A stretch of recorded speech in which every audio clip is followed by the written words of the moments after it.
Super Bowl right here in Houston next year. Now, before we go on, let's give you a look at some of the topics we will be discussing at length here at the Isiah Factor Uncensored. It's that time for the guest lineup on the Isiah Factor Uncensored. Just call him the franchise. None other than Steve Franchise Francis will join us tonight. The former Rockets player and NBA superstar will tell us what he's been up to because, as he says, you want to hear it from his damn mouth. So stand by, people. The franchise is coming. Also,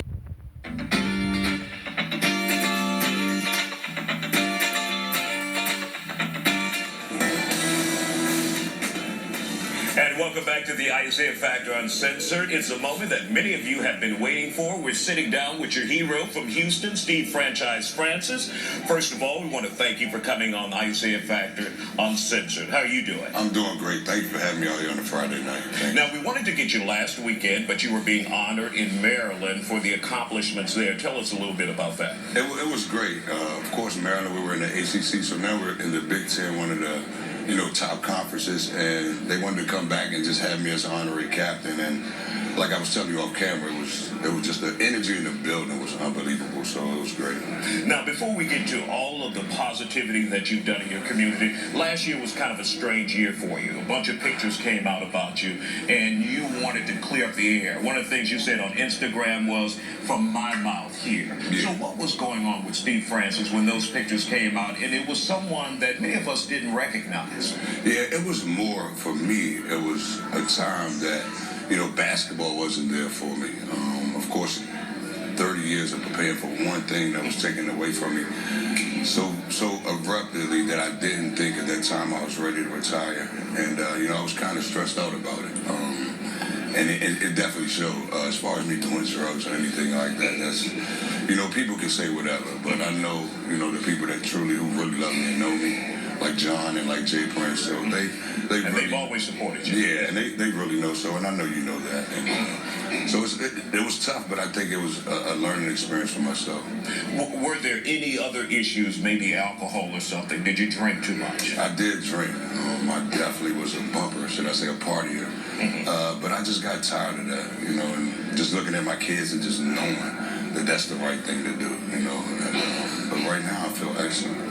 What was that moment that you said, I gotta go, I gotta focus on my family, we've got to do Franchise Friday and ride with the kids on Fridays? I probably was late for one of my daughter's practices or something, and I was like, wake your butt up. So, plus when you're married and your wife says that all the time, you gotta do something quick, right?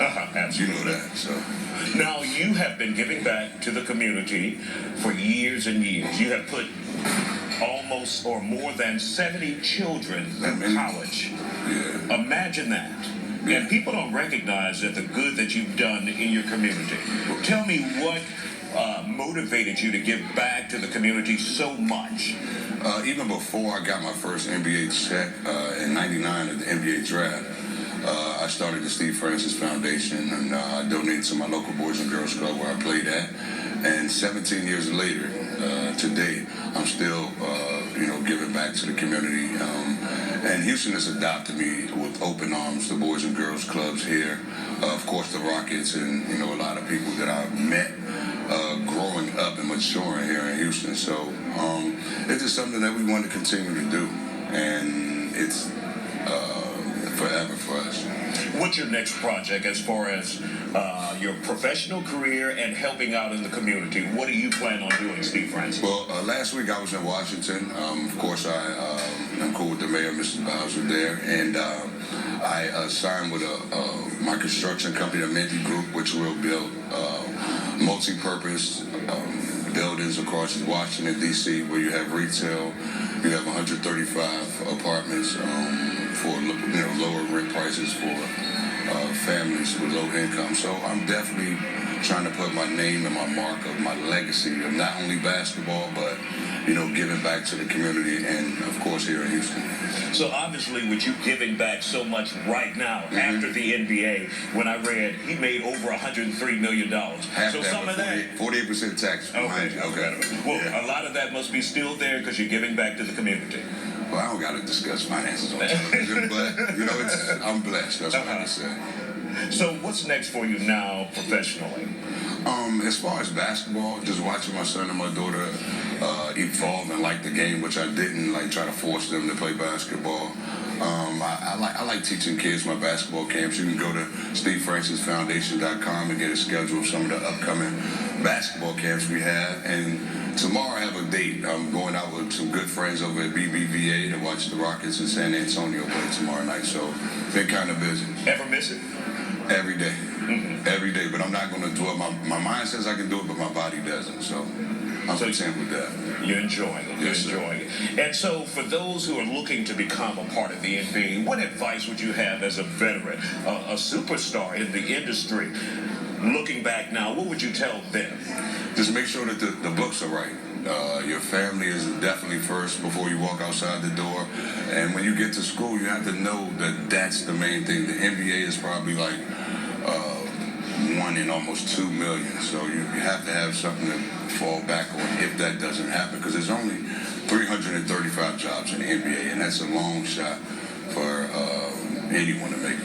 Do you spend any time mentoring any of the young players in the NBA? Do they call you for advice? And so if you do, what do you tell them on how to handle the fame and the fortune? Work in your game. Of course, keep your family close to you. And just, be yourself. If you try to live up to what everybody expects or what everybody wants you to do, then that's when, all the Niagara owners and the people, try to bring you down. But at the same time, just be yourself. And Steve Francis, right now, do you feel like you're in a good place with peace?